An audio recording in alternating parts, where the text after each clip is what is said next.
शुरू करते हैं रियल फंक्शन।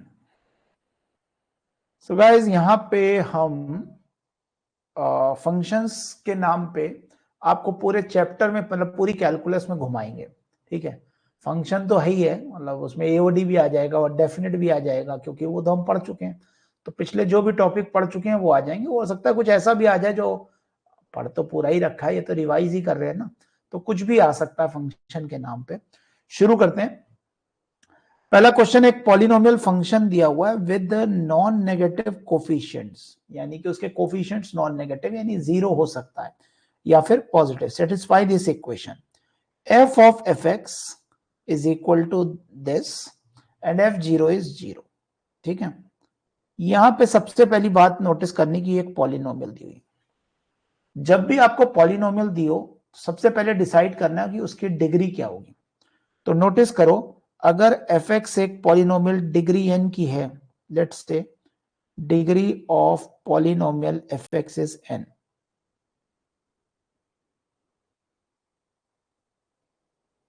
राइट। तो बताइए लेफ्ट हैंड साइड की डिग्री क्या हो जाएगी everyone? Degree of LHS, degree of LHS क्या हो जाएगा? लेफ्ट हैंड साइड की डिग्री हो जाएगी, इस हर्षित आया क्या?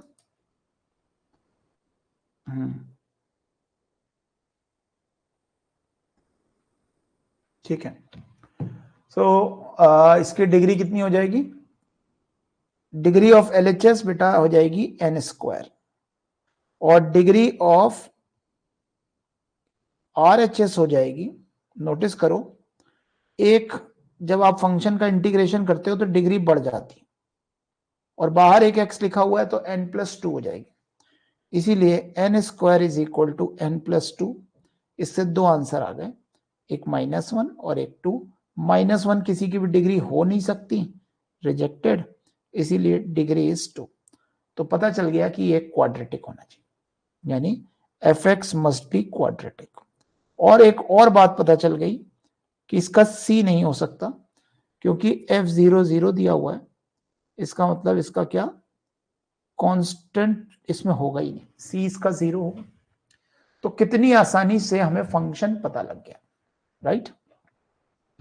अब the number of points, function तो पता लग गया। अब इसमें a और b में क्या कोई रिलेशन निकाला जा सकता है इसकी मदद से? क्योंकि अभी तो केवल इसमें डिग्री का यूज किया है ना, तो हमने क्या करना है, f of fx is equal to x times 0 to x sorry ft dt को सॉल्व करना है। ये कितना लिखा, ax square plus bx times a, मतलब ax स्क्वायर प्लस bx में यही ax स्क्वायर प्लस bx रख देना, f ऑफ fx रख रहे हो ना, is equal to x times, और ax स्क्वायर प्लस bx का अगर इंटीग्रेशन करें तो ax cube by 3 plus bx square by 2 limit में डालने के बाद। Now if it is always true तो कैन वी कंपेयर इट? ये आ रहा है a क्यूब x की पावर 4, ठीक है, प्लस काफी सारी चीजें आएंगी, हमें तो केवल देखते हैं कैसे लिख सकते हैं इसको। a स्क्वायर एक्स की power 4 plus b square x square plus 2ab x cube plus b times ax square plus bx is equal to a x की power 4 by 3 plus b x cube by 2, right. Having known this, अब हम इसको compare करते हैं।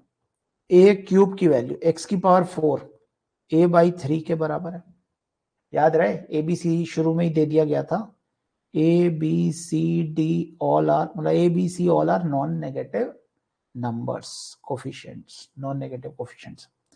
तो इससे हमें पता लगा, अच्छा a 0 तो हो नहीं सकता क्योंकि डिग्री तो हमने कंफर्म कर दी है, तो इसका मतलब a स्क्वायर की वैल्यू 1/3 होगी, और इससे a की वैल्यू +1/√3 हो जाएगी, माइनस अलाउड नहीं है, तो इसलिए a की वैल्यू पता लग गई 1/√3।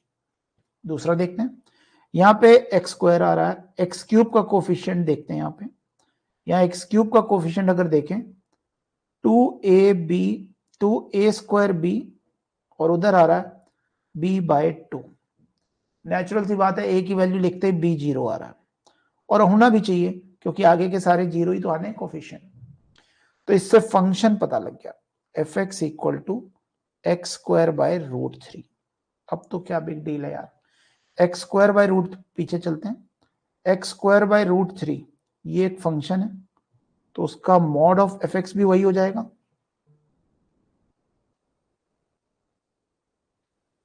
तो ये हो जाएगा f(x) equal to x²/√3, right. तो अगर हम इसका मॉड ऑफ fx निकालें तो इसमें is non derivable, it is non derivable. क्यों? क्योंकि लौट के यही आ जाएगा, known the point where non derivable is 0, तो ये सही आ गया। मतलब नॉन डेरिवेबल नहीं कह रहा, डेरिवेबल, नॉन डेरिवेबिलिटी के पॉइंट 0 कह रहा है, इसलिए सही आंसर हो गया। Signum fx is a discontinuous function, वो तो होना ही है क्योंकि एक जगह 0 हो रहा है। तो अगर हम इसका सिग्नम निकालते हैं तो कहीं ना कहीं इसके सिग्नम का ग्राफ कुछ ऐसा आ जाएगा। सो ये बात हो गई, ये भी हो गया। सिग्नम fx इज ए नहीं, ये नहीं हुआ, ये कह रहा है discontinuous at x equal to 1, तो ये गलत हो गया, ये discontinuous at x equal to 0 है। तीसरा खेल, अब मैंने कहा था ना पूरी जगह घुमाऊंगा, कहीं भी कुछ भी हो सकता। क्या सभी को याद है साइन इनवर्स 2x/2x² + 1 का जो बिहेवियर होता है वो कुछ इस तरह का होता है। साइन इनवर्स का जो ग्राफ होता है, sine inverse 2 tan inverse x -1 से 1 के बीच में, और फिर ऐसा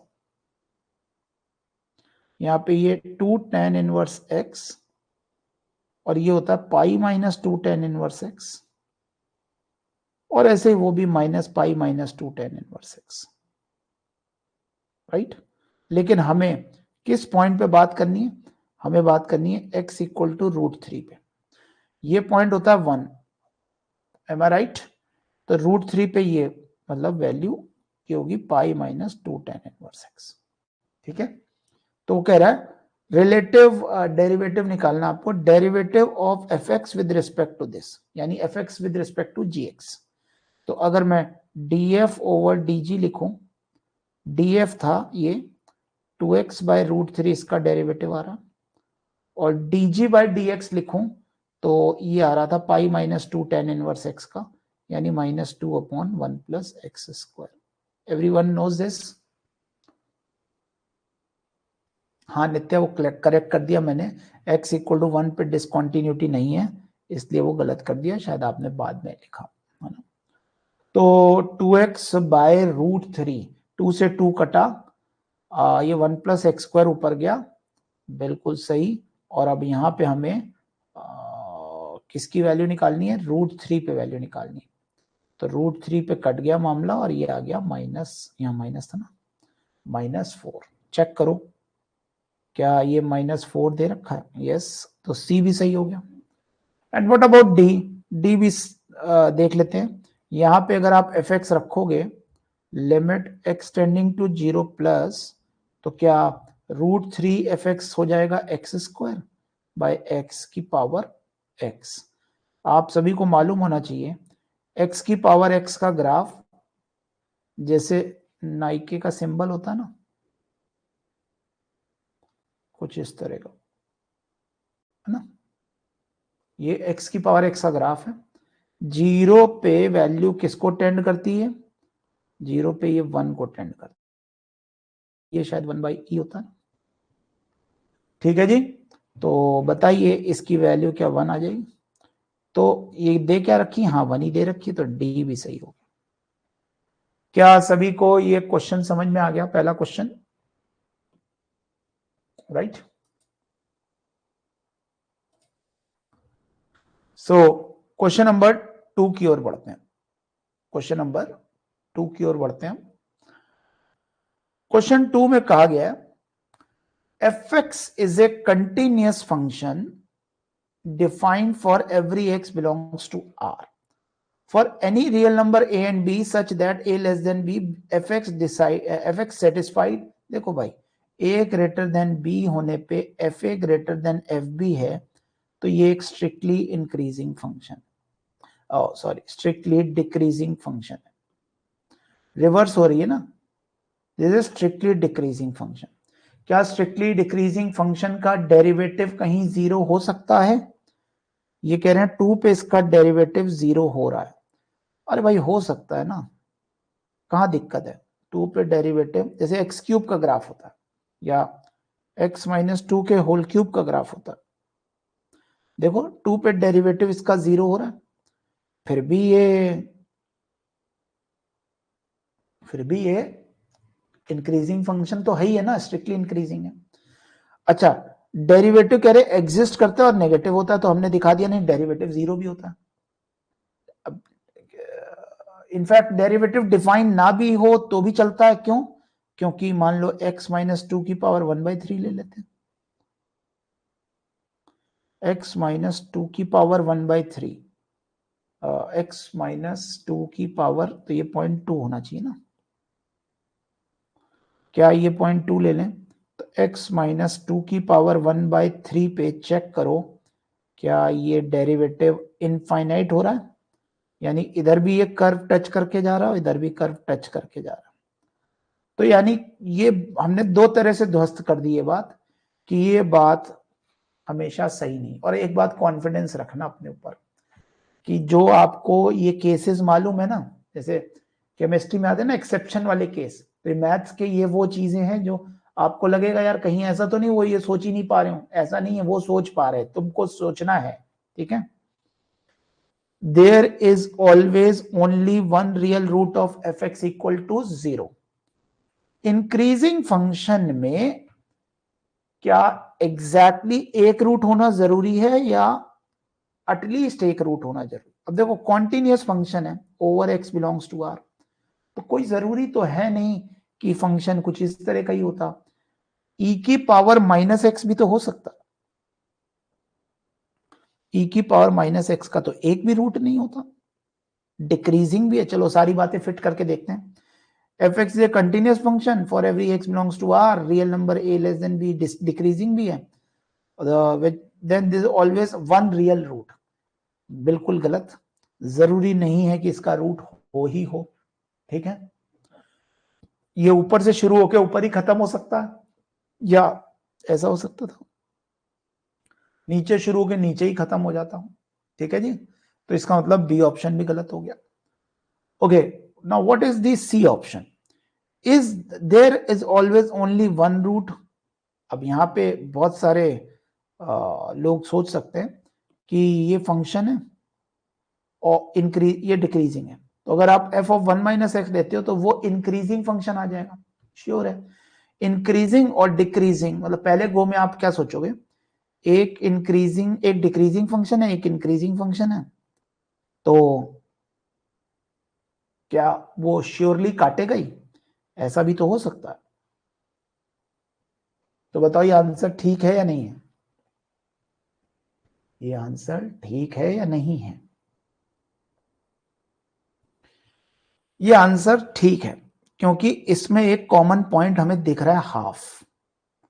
F half is equal to f half आ रहा है कि नहीं, एफ ऑफ 1 माइनस एक्स, तो इसमें से ये वाला केस हो ही नहीं पाएगा, यही वाला केस होगा। और उसको और अच्छे से करने के लिए मान लो कोई कहे सर हमेशा हम ना सोच पाए, तो आईवीटी लगाएंगे। कॉन्टिन्यूस फंक्शन दिया था ना, आपने मान लिया g x equal to F x plus f of 1 minus minus of f of 1 minus x, ठीक है। आईवीटी लगाएं तो what is g zero? G zero is f0 minus f1, right. और g1 अगर हम निकालें तो it is f1 minus f0। इन दोनों का प्रोडक्ट देखो ना, अगर वो पॉजिटिव लेते हो तो ये नेगेटिव हो जाएगा। आप तो प्रोडक्ट देख लो, प्रोडक्ट देख लें तो क्या हमें g0 इंटू जी1 क्या equal to minus of f1 का square minus of f1 minus f0 का स्क्वायर आ रहा, which is nothing but less than or equal to 0। तो IVT कह रही है there exist x belonging to 0 to 1 such that gx is 0, right.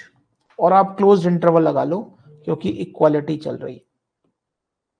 ये symbolic notation मालूम है ना, ये देयर एग्जिस्ट कहलाता है।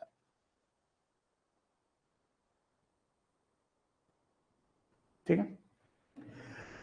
सो गाइस ये तीसरा वाला तो सही बैठ गया। चौथा वाला, there is no real root of F X equal to F x plus 1।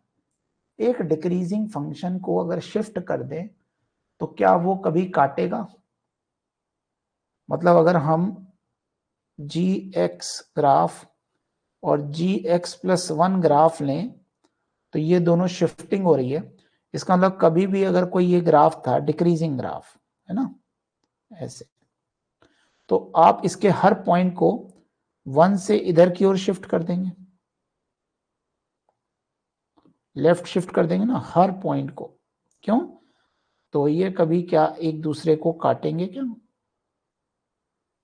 जब सारे पॉइंट ही शिफ्ट हो गए तो there should be no root, मतलब इसमें ये आंसर सही है। There is no real root of F X equal to F x plus 1, right everyone. और वैसे भी आप ऐसे भी सोच सकते हो, कोई कहे नहीं सर समझ में नहीं आया, तो हो सकता है काट जाए, तो आप एक नया फंक्शन मान लो, जी एक्स नहीं था एफ एक्स था, आप एक नया फंक्शन मान लो एफ एक्स और एफ एक्स प्लस, एक नया फंक्शन मान लो g x equal to F x minus f x plus 1। क्या वो भी डिक्रीजिंग फंक्शन आएगा क्या? बोल पा रहे हो क्या? ये हो गया F dash x minus F dash x plus 1। नहीं, इससे तो नहीं बोल पा रहे। कॉन्ट्राडिक्शन कैसे? नहीं, मैं बताने की कोशिश कर रहा था कि हम ऑलवेज, ये तो नहीं आ रहा। हाँ, ये शिफ्टिंग से ही समझ में आ रहा है कि भाई लेफ्ट शिफ्ट हो जाएगा। अब डिक्रीजिंग है, कोई कहे सर ऐसा होता तो शायद ये काम ना हो पाता, मान लो क्वाड्रेटिक होता है ना, मैनी वन होता, अब आप इसको शिफ्ट कर दो तो ये काट जाएगा। ये बात इसके लिए सही नहीं है, लेकिन इन डिक्रीजिंग फंक्शन के लिए तो ठीक है। तो इसका मतलब इसके आंसर हो गए सी और डी। चेक करते हैं, the answer is C and D. Yes, अगला क्वेश्चन देखते हैं। अगला क्वेश्चन है, let function F x is equal to G square X upon, एक बार आप ट्राई करेंगे इस क्वेश्चन को, क्या लग रहा है क्या हो पाएगा? देखिए क्वेश्चन में एक फंक्शन एफ एक्स जी एक्स पे बेस्ड दिया हुआ है। जी एक्स के बारे में कहा है it is a continuous and derivable function, F x is monotonically increasing function and g zero is 4, right. तो क्या करना है, एफ एक्स इज मोनोटोनिकली, चलो डिफरेंशिएट करते हैं, f dash x is equal to 2g g x g dash x by 2 से 2 cut जाएगा, plus 9x²। ये कैंसिल हो गया। This should always be greater than equal to 0, और equality must hold for the discrete point, तभी तो ये monotonically increasing function आएगा ना। And g0 is 4, g0 is equal to 4, then which of the following is true? g0 4 है। ये बात तय है कि ये जी एक्स और जी डैश एक्स देखने में ऐसा लगता है, बड़ा मजा सा आता है इसको देख के, लगता है कि इंटीग्रेशन कर दे इसका, ठीक है। ये हमेशा ट्रू स्टेटमेंट है, राइट। अब यहां पे आपको g1 की कहानी लिखी है, यहां पे g-1 लिखा है। नोटिस करो, अगर मैं इसको इंटीग्रेट कर दूं 0 से लेट से 1 में, तो आप g² 1 पा जाएंगे।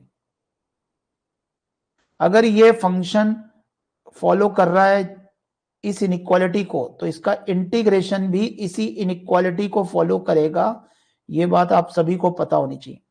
अगर एक फंक्शन दूसरे फंक्शन के ऊपर होता है, ये एक फंक्शन, ये दूसरा फंक्शन, किसी इंटरवल में ये ऊपर है, तो अगर मैं बड़ा है, जैसे ये जी एक्स इंटू जी डैश एक्स माइनस 9x² से बड़ा है, तो अल्फा से बीटा में इसका एरिया, यानी एरिया अंडर द कर्व, यानी कि डेफिनेट इंटीग्रेशन, क्या वो इसके एरिया से ज्यादा ही होगा ना? तो यानी इनइक्वालिटीज में ऐसे डेफिनेट इंटीग्रेशन लगाया जा सकता है, not indefinite integration but limits में लगाया जा सकता है। तो बताइए, ये आ गया जी स्क्वायर 1/2 वापस, है ना, और minus g square 0/2 is greater than -9 x cube by 3 और ये 0 से 1। तो g square 1 divided by 2, what is g square 0? G square 0 is 4, तो ये 16 यानी 8 आ जाएगा ये, और ये आ जाएगा -3। तो चेक करो, g square 1 should always be greater than 5, 10 से बड़ा आ रहा, क्या ये सही हो गया? अच्छा, इक्वालिटी मोनोटोनिकली इंक्रीजिंग, इक्वालिटी क्यों नहीं होल्ड करी?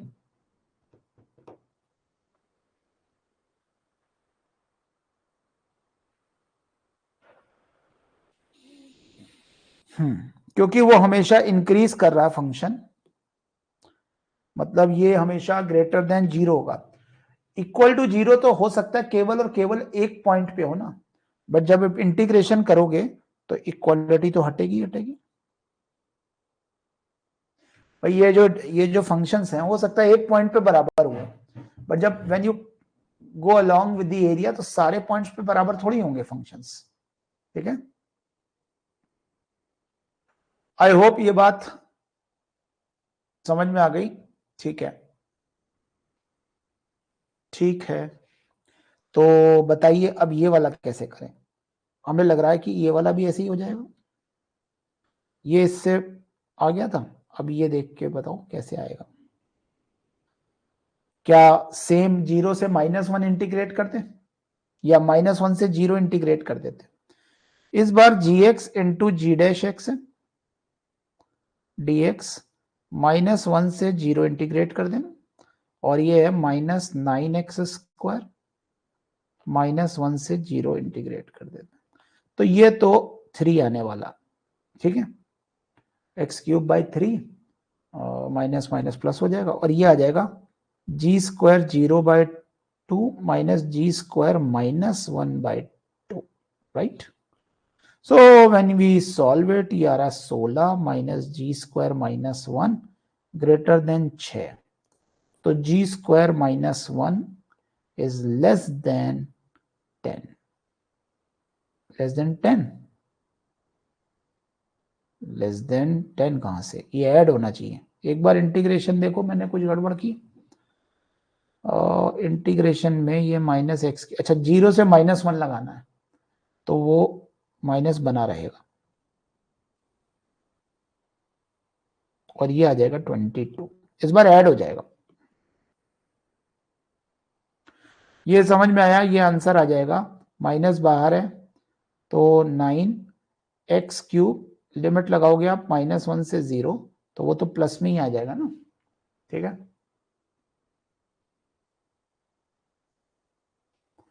f1 ग्रेटर देन 3 में f1 की वैल्यू पुट करके वैल्यू निकल रही है, बिल्कुल बेटा वही सही है।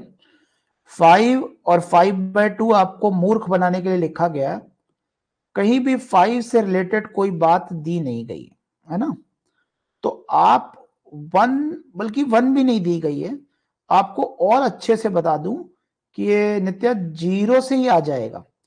क्या f एक इंक्रीजिंग फंक्शन है? तो 5 इज ग्रेटर देन 0, तो f5 is greater then f0, right. ना व्हाट इज f5? f5 हमें नहीं पता, बट f0 हमें पता है। What is f0? f0 we know, f0 कितना होता है, यहां पे डाल दो g0 का स्क्वायर, और g0 ये हो गया 8, यहाँ पे ये हो गया 0 -5, तो f5 इज ग्रेटर देन 3। नित्या 1 निकालने की जरूरत नहीं है, 0 से ही काम हो जा रहा है आसानी से, राइट।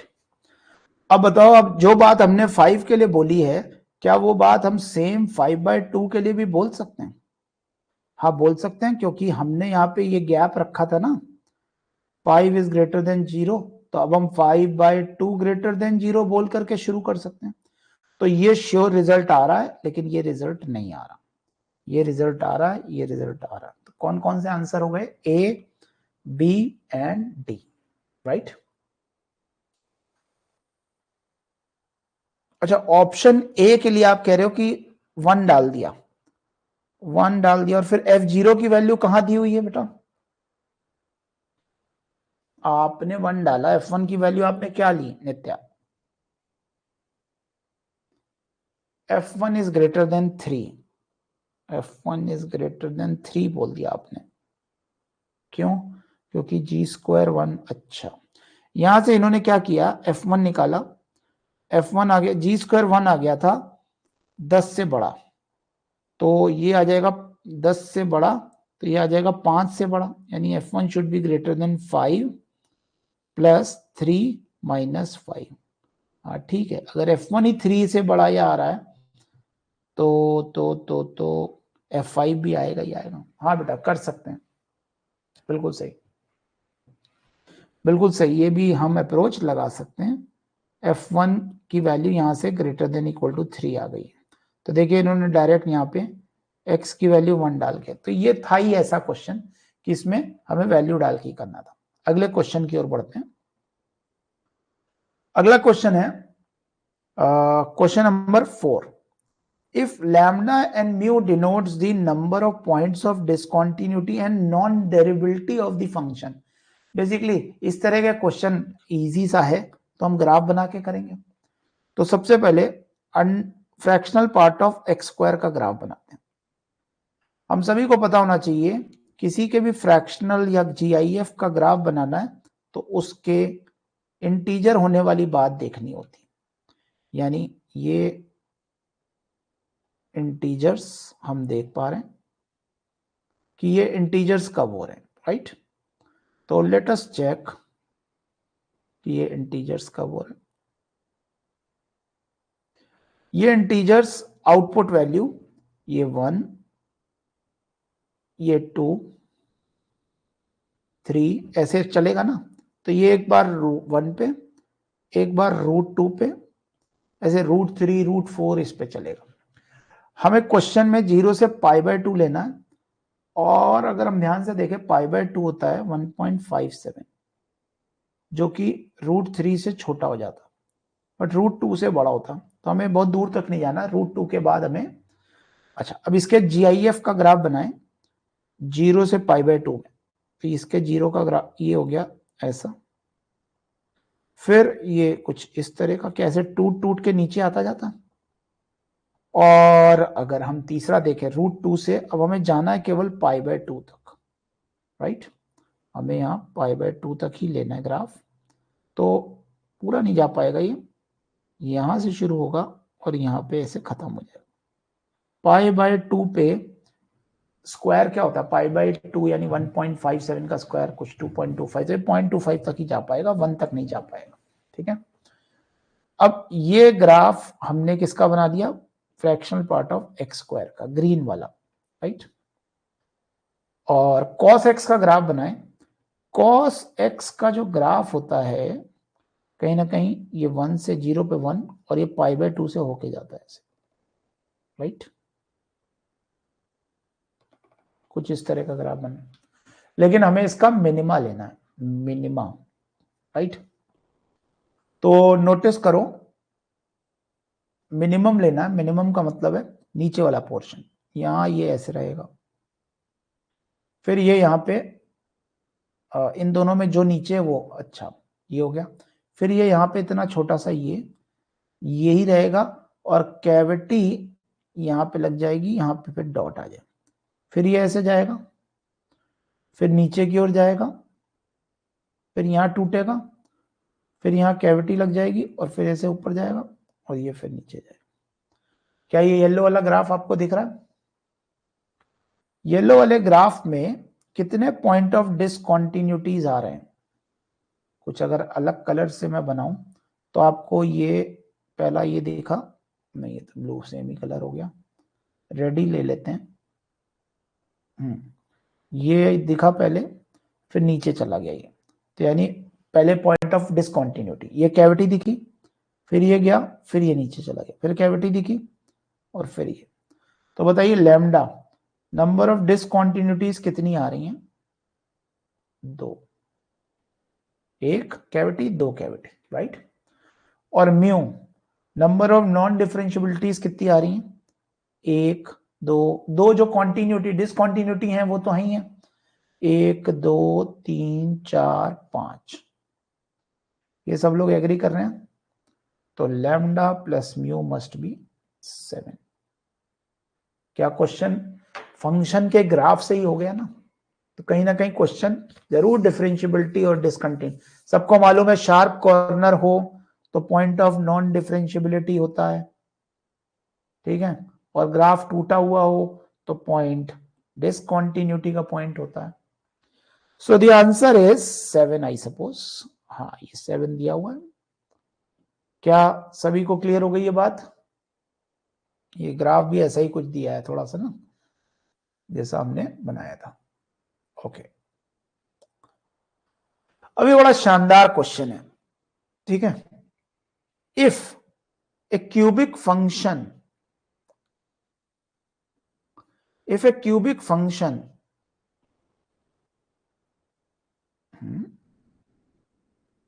just a minute,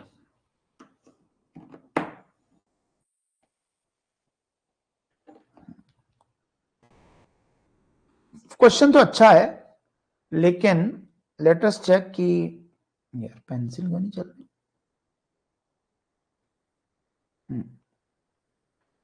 तो क्वेश्चन तो अच्छा है लेकिन आंसर पे मेरे को थोड़ा सा डाउट है, देखते हैं क्या आएगा। X cube plus a x square plus, पहले तो ये बताओ ये जो क्यूबिक एक्सप्रेशन है या इक्वेशन बना दें इसे, इसके रूट्स और इसके रूट्स में क्या आपस में कनेक्शन है? क्या सभी को मालूम है ऐसे कोफिशिएंट रिवर्स हो जाएं? इसके कोफिशिएंट है 1 ABC, इसके रिवर्स हो गए 1 ABC, तो क्या ऊपर वाले के रूट्स अगर अल्फा बीटा गामा है तो नीचे वाले के रूट्स रेसिप्रोकल हो जाएंगे? बिल्कुल सही बात है, मालूम ही आपको। सो गाइस अब यहां पे ये तो पता चल गया कि F3 का एक रूट 0 था, तो F3 का एक रूट 0 था, मतलब F3 क्या, Fx का एक रूट 0 था, Fx का एक रूट 3 था, तो अल्फा अगर 3 हो गया तो क्या 1 अपॉन अल्फा 1/3 होगा? यहाँ 1/बीटा 4 है, g का एक रूट 4 है, तो क्या बीटा इज इक्वल टू 1/4 हो जाए? गामा और 1/गामा में पता नहीं, राइट, यानी दोनों के एक एक रूट आ गए। अब एक इंफॉर्मेशन दी हुई है कि limit x tending to p fx by gx exist for all p belonging to r-4।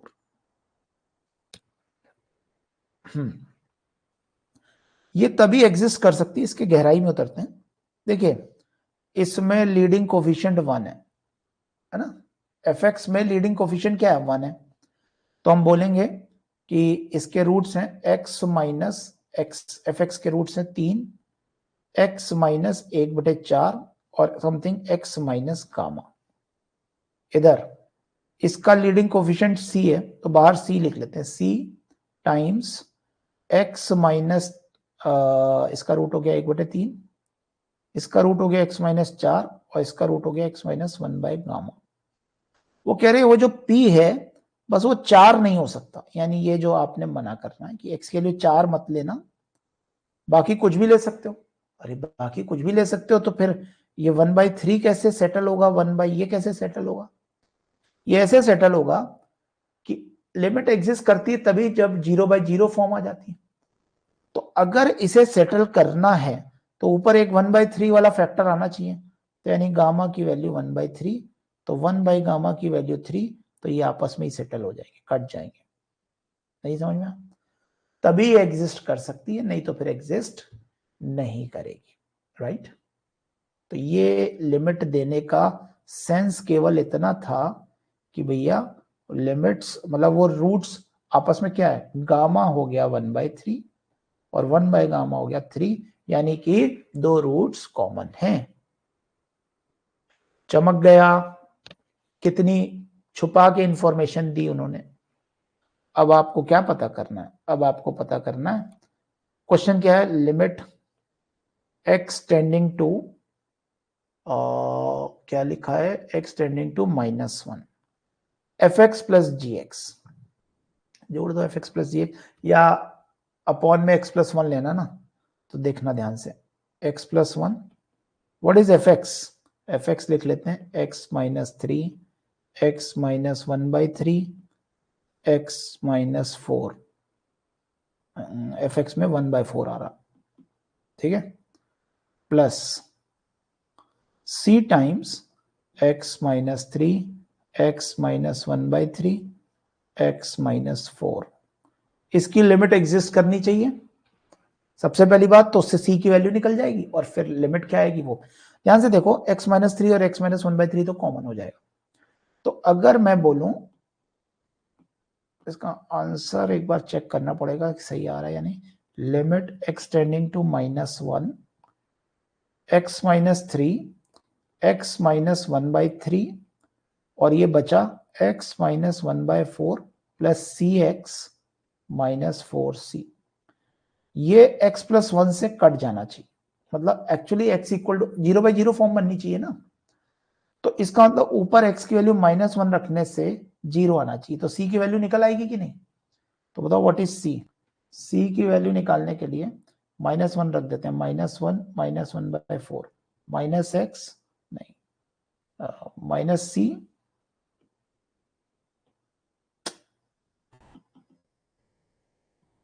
यहां आ जाएगा -c और -4c इक्वल टू 0 आना चाहिए, तो 5c इक्वल टू -5/4, तो c is equal to actually -1/4, right. अब क्या कैलकुलेट कर लेंगे, जैसे आप c को -1/4 रखोगे तो ये वाला जो फैक्टर है x माइनस 3, नोटिस करो ये वाला फैक्टर में -1 रखते ही आंसर क्या आ जाएगा, आंसर आ जाएगा ये -4 इंटू -4/3 इंटू, अब वो c की वैल्यूज रखते हैं, यहाँ पे जब c की वैल्यू आप -1/4 रखोगे तो -17/4 और यहाँ -17/4 x, इज इट सो,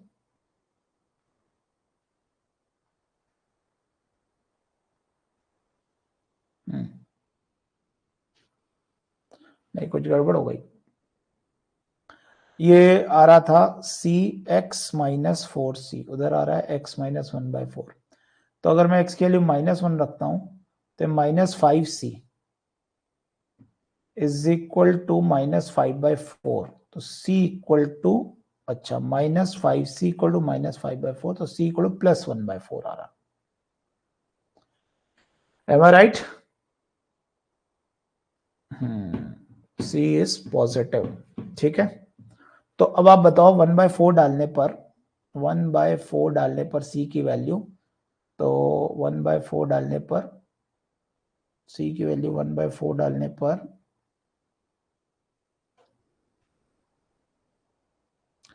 ये 5x/4 -5/4 +5/4, तो 5/4 आ जाएगा इससे, तो कुल मिलाकर के लिमिट आ रही है माइनस माइनस प्लस, 4 से 4 कटा, 5 4 20/3, देखते हैं आंसर आ रहा है 4, वही मैं कह रहा था, कुछ घुसना पड़ेगा है ना, ऐसे नहीं कर सकते, दोबारा देखते हैं अगले पेज पे,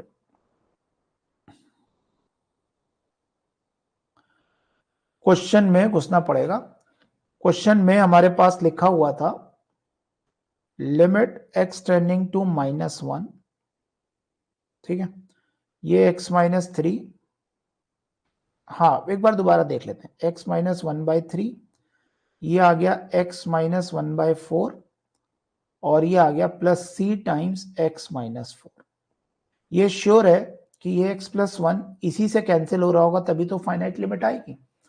तो इसका मतलब ये टर्म 0 हो जाना चाहिए। Hence x - 1/4 plus cx-4 has to be 0 at x equal to -1। ठीक है, -1 डाला तो -5/4 -5c इक्वल टू 0। तो c इक्वल टू -1/4, बिल्कुल सही। c की वैल्यू -1/4 आई। अब दोबारा देखते हैं, अब लिमिट निकालनी है, लिमिट एक्सटेंडिंग टू -1। ऐसा करने पे x - 3, पीछे वाले उसमें जगह नहीं थी ना, तो थोड़ा सा हौच पौच हो रहा था।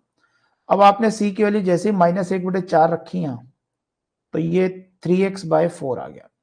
ओके, और यहाँ पे जैसे ही -1/4 रखी, तो ये +3/4 आ गया। ये सही है। और नीचे x+1, तो अब ये x+1 तो कट जाएगा, तो फाइनल आंसर आ गया -4 यहाँ डालें। अच्छा, ये भी हमने गलत कैलकुलेट किया था, -4 नहीं, यहाँ -4 आया, ये -1 किया तो -4/3 आया, और ये 3/4 कॉमन आ रहा है, तो बिल्कुल सही हो गया। 3 से 3 कटा, 4 से 4, और ये माइनस माइनस +4। क्या +4 is the answer? Yes, +4 is the answer. तो आंसर सही है, कैलकुलेशन में एरर था। ठीक है,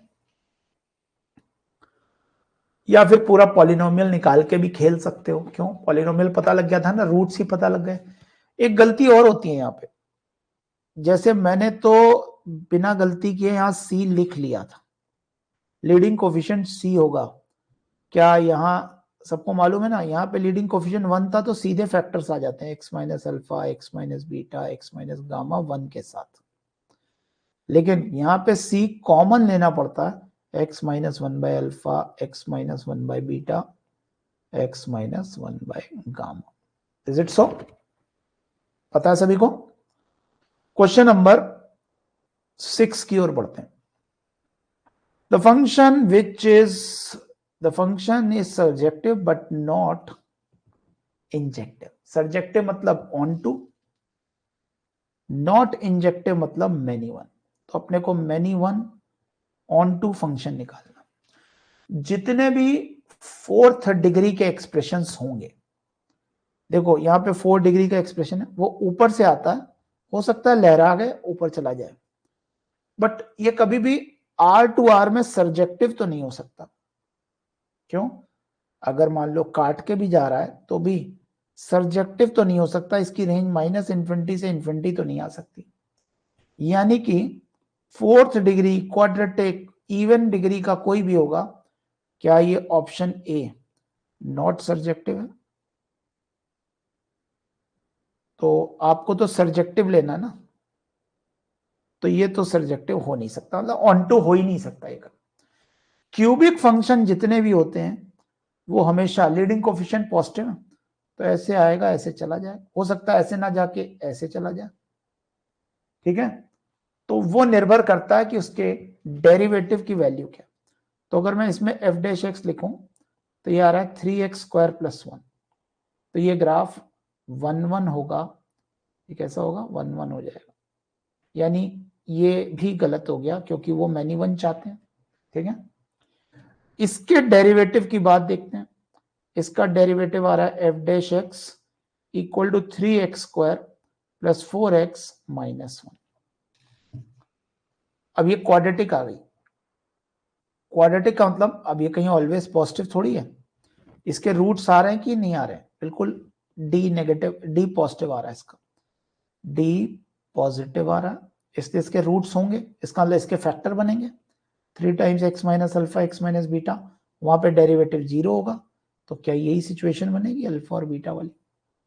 अब वो हो सकता है एक्स एक्सिस ऊपर हो नीचे हो, वो हमें नहीं पता, बट ये क्या क्वेश्चन में आपको दिख रहा है कि ये फंक्शन ऐसे आया, नीचे गया, फिर ऊपर चला गया, तो कहीं ना कहीं मैक्सिमा मिनिमा बनाया, और जैसे ये टर्न लेता है तो वहीं मैनी वन हो जाता है।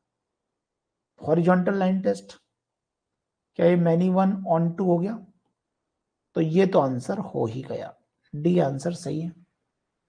और ये भी सही नहीं हो सकता, क्यों? क्योंकि ये 1 से बड़ा है, ये क्वांटिटी हमेशा किससे बड़ी है? 1 से, जबकि इनको चाहिए r प्लस, तो ये इनटू फंक्शन है, ठीक है।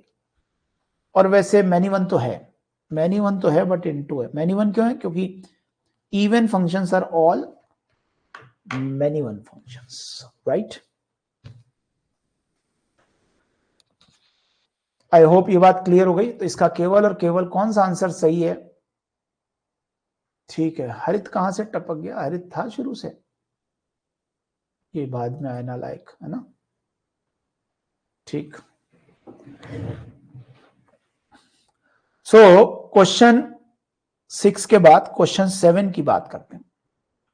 क्वेश्चन नंबर 7 में वैसे तो बात की गई है कॉन्टिन्यूटी और डेरिबिलिटी की, हम डेरिबिलिटी की भी बात करेंगे, जेई में आया हुआ क्वेश्चन है, बट रिलेशन है कहीं ना कहीं ग्राफ से। मतलब मैंने वो सारे क्वेश्चन ले लिए हैं जिसमें फंक्शन की मदद से डिफरेंशिएबिलिटी, कंटिन्यूटी या इंक्रीजिंग डिक्रीजिंग या फिर कोई इंटीग्रेशन या कोई पॉलिनोमियल, मतलब जिसमें फंक्शन वाला फ्लेवर ज्यादा हो और दूसरे जो कॉन्सेप्ट्स हैं उनका फ्लेवर कम हो, ठीक है। सो कोई बात नहीं हरित, अभी देखना और फिर रिकॉर्डिंग देख लेना पूरी। fx को आप y मानो, ठीक है। हमने बचपन में शिफ्टिंग पढ़ी रखी है, y is equal to G I F of x plus x minus ji I F of X. ये क्वेश्चन जब आया था तो ऐसे भी पूछा जा सकता है, बहुत कुछ पूछा जा सकता है, इसकी कॉन्टिन्यूटी, डेरिबिलिटी, इसका इनवर्स, कुछ भी पूछा जा सकता है ना। तो अभी हम पहले कॉन्टिन्यूटी डेरिबिलिटी देखते हैं और फिर इनवर्स देखेंगे। हम सबको मालूम है कि जी आई एफ की डेफिनेशन होती है, it is one line definition होती है, it is n when x lies between n to n plus 1 where n is an integer. So guys यहां पे n, ठीक है। अब बताओ ये हो गया y is equal to n plus under root of x minus n, right. तो एक तरह से देखा जाए तो ये रूट का शिफ्टेड ग्राफ है और यहां पे अपने को x की वैल्यू n से n plus 1 के बीच में सोचनी। This is a one line definition of what is given. Now put n equal to 0. अब इसको हम अलग अलग डेफिनेशन सोचें, y equal to root X, n equal to 1, y equal to y minus 1 equal to root X minus 1, shifted graph, n equal to 2, y minus 2 and so on. तो हम देख पा रहे हैं 0 से 1 में इसको हमें y equal to root X लेना, ये होगा ग्राफ 0 से 1 में y equal to root X. 1 से 2 में फिर हमें y equal to root X minus 1। अब ये 1 से शुरू हो गया, ये 1,1 पॉइंट है, क्या ऐसे ग्राफ चलता रहेगा? y इक्वल टू यानी कुछ इस तरह का ग्राफ। बताइए ये सारे फंक्शंस, ये फंक्शन कैसा है? कॉन्टिन्यूस है, कॉन्टिन्यूस फंक्शन है बट नॉन डेरिवेबल एट इंटीजर्स। ये पॉइंट होगा -1, -1। मैं चाहता हूं इसका इनवर्स निकाल के दिखाएं आप, इस फंक्शन का इनवर्स। कॉन्टिन्यूटी डेरिवेबिलिटी आ चुकी है, इनवर्स अभी तक नहीं आया,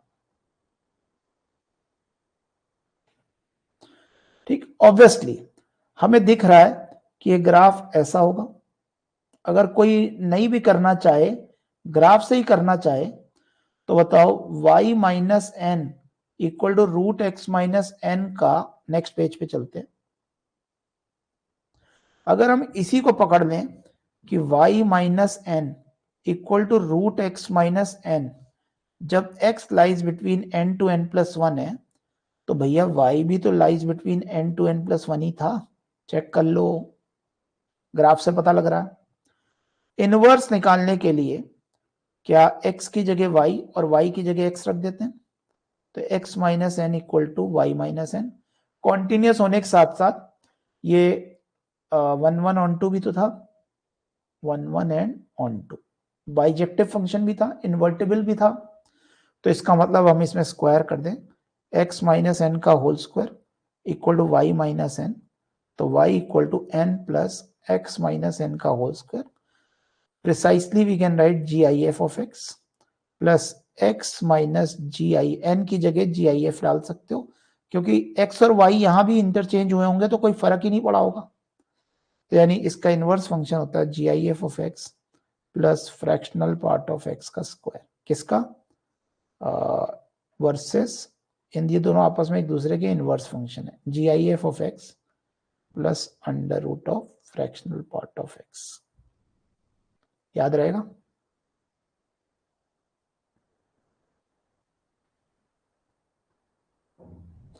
ये दोनों आपस में एक दूसरे के क्या है? इनवर्स फंक्शन है।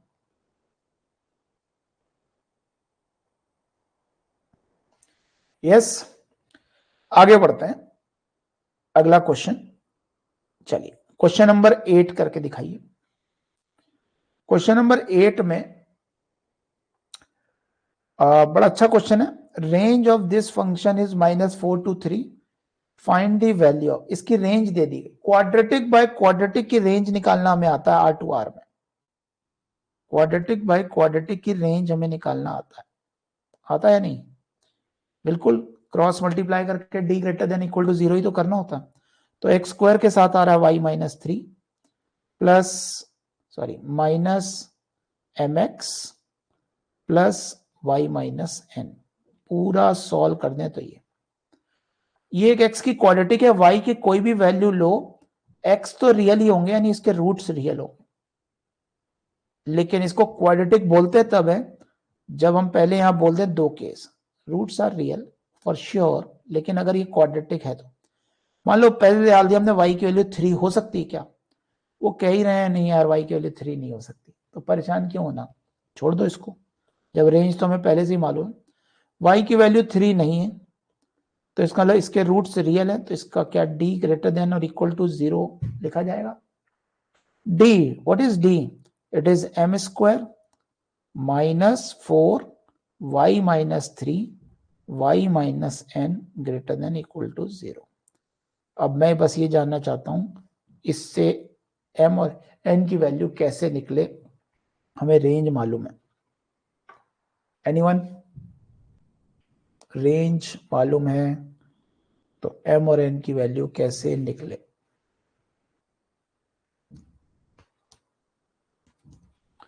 थोड़ा और खेलते हैं, देखते हैं शायद आगे समझ में आए आपको।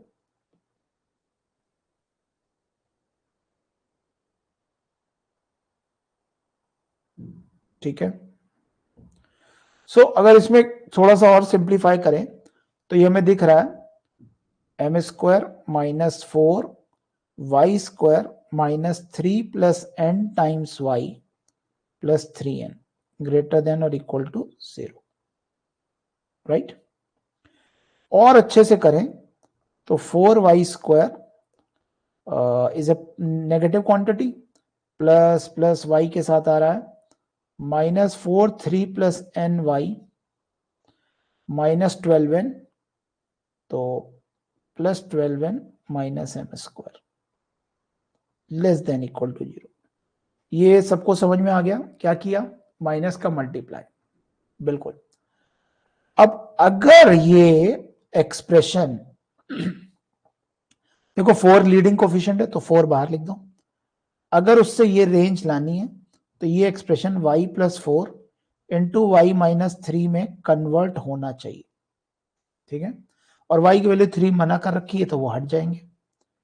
अगर ऐसा है तो क्या इसका मतलब इसके अगर मैं कोफिशिएंट निकालूं तो ये आएंगे 4 common, Y square plus 4y minus 3y यानी plus Y minus 12 less than equal to 0।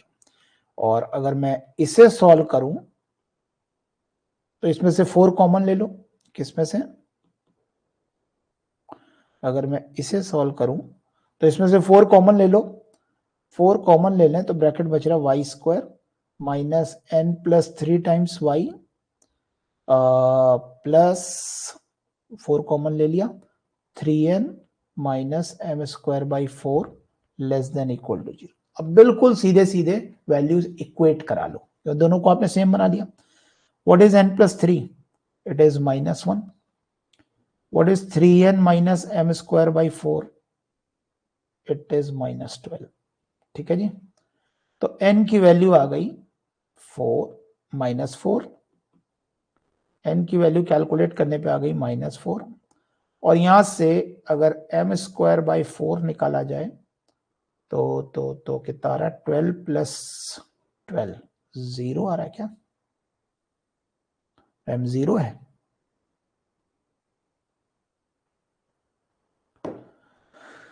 ये आंसर हो गया, m इज 0 और n is equal to -4। Check करते हैं क्या पूछा है, m² + n², 16 आंसर आ रहा है क्या, yes, m is 0, n is -4। समझ में आ गया कि डायरेक्ट। अब हैविंग सेड दिस, मेरे को एक क्वेश्चन और याद आ रहा है, वो भी देखते हैं,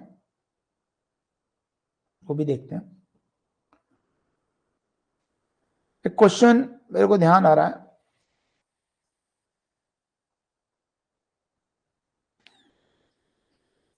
एक्चुअली पूरा ध्यान नहीं आया, कॉन्सेप्ट ध्यान आया, थोड़ी देर में बताता हूं, या कॉन्सेप्ट ही बता देता हूं, ठीक है। कॉन्सेप्ट ये है, मान लो आपसे कहा जाए y equal to x² plus 4x plus a, है ना, ये r2 0 टू इंफिनिटी, ये ऑन टू फंक्शन है, तो a बताना है, बताइए, ये एक ऑन टू फंक्शन है, तो आपको a बताना है क्या होगा। हमने सोचा अगर ये ऑन टू फंक्शन है तो इसकी range y should be greater than और इक्वल टू 0, तो x² plus 4x plus a should be greater than equal to 0। कोई भी क्वाड्रेटिक ग्रेटर देन और इक्वल टू 0 हो रही है for x belonging to r, तो उसका leading coefficient capital A positive होना चाहिए और d less than equal to 0 होना चाहिए, यस और नो। तो इससे a की वैल्यू निकल आएगी, a तो 1 ही है, कैपिटल A तो 1 ही है, d कितना आया 16 minus 4a less than equal to 0, a, अच्छा सब लोग यस सर बोल रहे हैं, परीक्षित नहीं बोल रहा है, नक्षत्र क्यों नहीं बोल रहा भाई, a greater than equal to 4, इनको लग रहा है कि कोई जाल बिछा रखा है सर ने, बिल्कुल बिछाया, ये सब गलत है। ये जब हम क्वाड्रेटिक सोचते हैं ना, एक्चुअली ये ठीक है, क्या इसकी रेंज ये होनी चाहिए, लेकिन उसमें कोई पॉइंट मिस नहीं कर सकता, यानी जब हम बोलते हैं ना कोई क्वाड्रेटिक ग्रेटर देन और इक्वल टू 0 है, तो वो और होता है एक्सक्लूसिव, और 0 ना भी हो तो भी चलेगा। जैसे अगर मैं बोलूं 5 इज ग्रेटर देन और इक्वल टू 0, तो 5 इक्वल टू 0 तो नहीं हो सकता ना, 5 तो ग्रेटर है, फिर भी हम स्टेटमेंट को ट्रू बोलते हैं कि दोनों में से एक भी बात पूरी हो रही। इसमें रेंज ये होनी ही चाहिए, और रेंज इज एग्जॉस्टिव सेट, इसीलिए पैराबोला टच करके जाना चाहिए, तो आपको बस d 0 रखना है, ना कि लेस देन और इक्वल टू 0, यानी ये वाली सिचुएशन इसमें मान्य नहीं है। यूजुअली आप क्या करते हो, quadratic greater than equal to 0 करते हो तो ये दोनों लगाते हो, लेकिन जब ऑन टू फंक्शन की बात करते हो तो हमें एब्सोल्यूट बात करनी है कि वो टच करके भी जाए, तो 4 का square minus 4a should be 0, तो a मस्ट बी 4। अगर कोई बच्चा डायरेक्टली सोच लेता अरे सर a इक्वल टू 4 करने पे x+2 का होल स्क्वायर हो रहा है, तो ये टच करके जाएगा, तो ऑन टू होगा, तो वो ज्यादा अच्छा कर पाता इस क्वेश्चन को, जिसको कॉन्सेप्ट आते हैं क्वाड्रेटिक के वो गलत कराता, ठीक है। हाँ यही प्रॉब्लम लग रही थी, ठीक है। तो इसका मतलब यहाँ पे अगर वर्ड ऑन टू है तो थोड़ा सजग होकर के पूरी की पूरी रेंज मैच करानी, जैसे पिछली बार भी आपने यही तो किया, पूरी की पूरी रेंज मैच कराई, गॉट इट।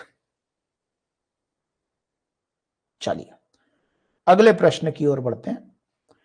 प्रश्न है कुछ इस तरह का, y equal to a x e की power minus b x has a local maxima at 2,10। Local maxima at 2,10 ऐसी सिचुएशन बन रही होगी कोई, यानी इसके हमें दो फायदे लेने, एक तो f'2 0 लेना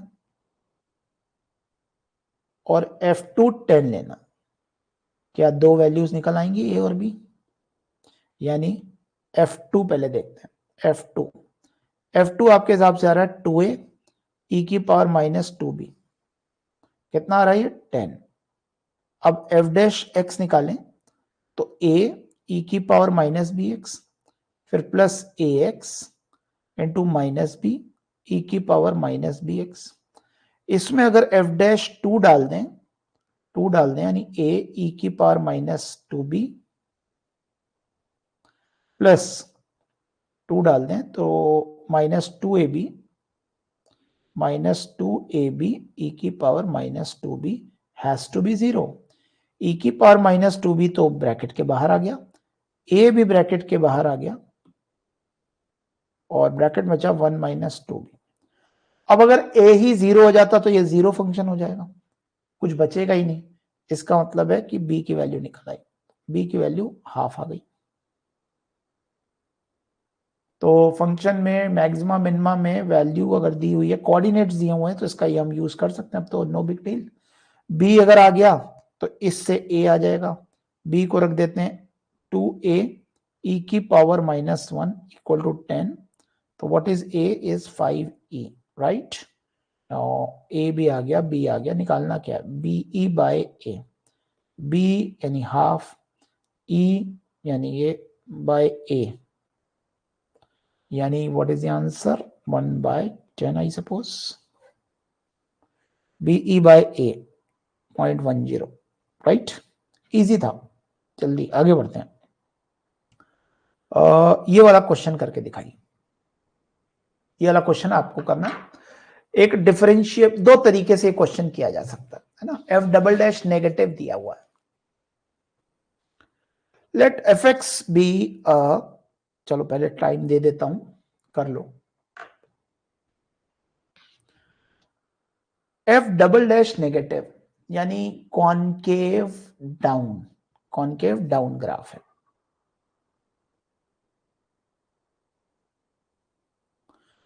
ये अगर कॉनकेव डाउन ग्राफ है और इसमें तीन वैल्यूज हमें दी हुई हैं, 0 और 2, इनफैक्ट दो वैल्यूज दी हुई हैं, 0 और 2। क्या करें? अच्छा 1 भी दी है, 1 भी है कहीं ना कहीं, तो जरूरी नहीं कि 1 मैक्सिमा हो, है ना। हमने 1 थोड़ा ऑफ ट्रैक लिया इसीलिए। f0 plus f2 is equal to 2fc। Option A क्या सही है? Intermediate value theorem. अगर f" नेगेटिव है तो नेचुरल सी बात है,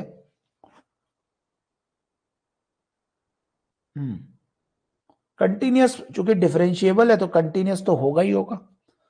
तो नेचुरल सी बात है f0 plus f2 by 2 is some mid point of f0 plus f2, यानी कि इसकी जो मिड वैल्यू है वो भी ऑब्वियसली f0 या f2 में से कोई तो ऊपर कोई तो नीचे होगा, या दोनों बराबर भी हो सकते हैं। फिर से देखते हैं, ये कॉनकेव आप है ना, थोड़ा सा शिफ्टेड बनाते हैं।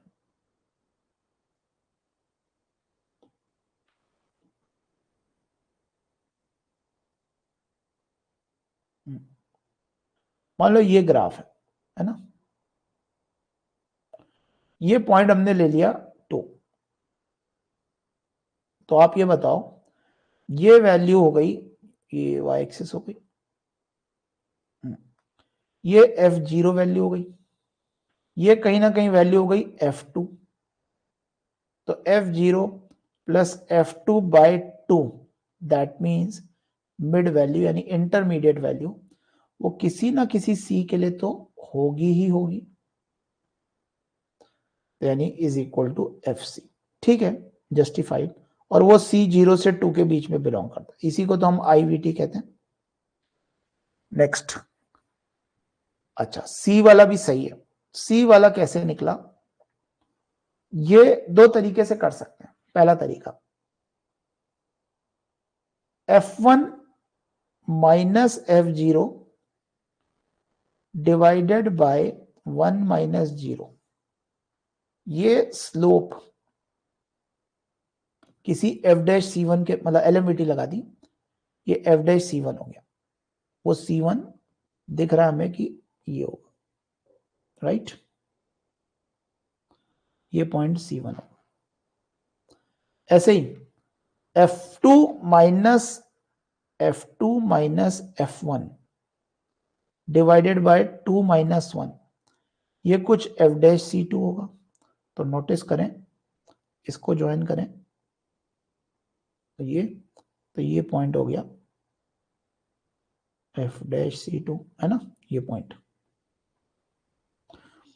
अब C2 C1 से बड़ा है, C2 मतलब कौन सी स्लोप बड़ी है, एफ डैश C2। देखो ध्यान से, एफ डबल डैश अगर नेगेटिव है, एफ डबल डैश अगर नेगेटिव है, यहां से दो अप्रोचेस लग सकती हैं। कोई कहेगा sir F double dash negative है तो एफ डैश डिक्रीजिंग फंक्शन होगा, और एफ डैश डिक्रीजिंग फंक्शन होगा तो जो बाद वाला C2 है वो छोटा होगा, यानी ये छोटा होगा इससे, क्योंकि डिक्रीजिंग फंक्शन है ना, F dash C2 is less than F dash C1। इसको सिंप्लीफाई करें तो F1 minus F0 less than F2 minus F1 आ रहा। अरे चमक गया, इससे F1 2F1 less than F0 plus F2 आ रहा। तो ये वाला सही हो गया, ए और सी। और कुछ लोग इसमें वापस एलएमवीटी भी लगा सकते हैं। एलएमवीटी कैसे, मतलब ये अप्रोच 1 हो गई, अप्रोच 1, अप्रोच 2, वापस इसमें एलएमवीटी कैसे लग सकती है, F dash C2 minus F dash C1 divided by C2 minus C1 is equal to some F double dash alpha, है ना, और F double dash alpha negative है, C2 माइनस C1 पॉजिटिव, तो clearly F dash C2 is less than F dash C1। इस बार decreasing से नहीं बोला, एलएमवीटी से बोल दिया, है ना। ये अप्रोच 2 होती है दोनों एक ही बात घुमा फिरा के, है ना। एवरीवन क्लियर हो गई ये बात। तो इसमें से ए और सी तो सही हो गया, चूंकि सी सही है तो डी गलत हो गया और बी भी गलत हो गया। ठीक है, नेक्स्ट क्वेश्चन, दिस वन, जरा करके दिखाओ। Function y equal to F X satisfy the following conditions. F1 1 है, 10, ये आसान है, ठीक है, इसको आप कर लेना। एक लास्ट क्वेश्चन हम करेंगे, थोड़ा अच्छा कर लेते हैं, ये वाला कर लेते हैं। इसमें ये मिसप्रिंटेड है, right. Let n is equal to 3 raise to power a, 2 raise to power b, 5 raise to power c। a b c are natural numbers such that root n का फ्रैक्शनल पार्ट 0 है। Root n का fractional part 0 है, मतलब यानी root n एक integer है, root n एक integer है तो n एक इंटीजर का स्क्वायर है, n एक इंटीजर का स्क्वायर है तो A B C even number है, तभी तो ये परफेक्ट स्क्वायर आएगा। ठीक है, ये बात तय हो गई। अच्छा, मैंने F dash C2 less than F dash C1 उल्टा लिख दिया था कुछ।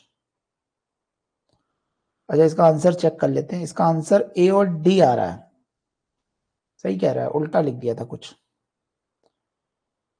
मैंने इस वाले का स्लोप ज्यादा होना चाहिए, इस वाले का स्लोप ज्यादा होना चाहिए, इस वाले का कम होना चाहिए, तो एफ डैश C1 सही तो लिखा, पहले हमने बोला C1 वाली वैल्यू बड़ी होगी,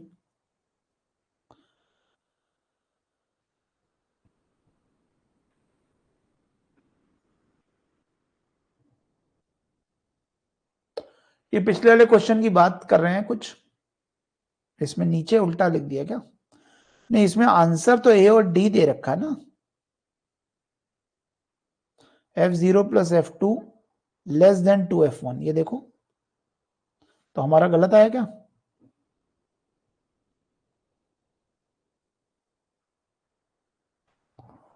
लेट मी चेक।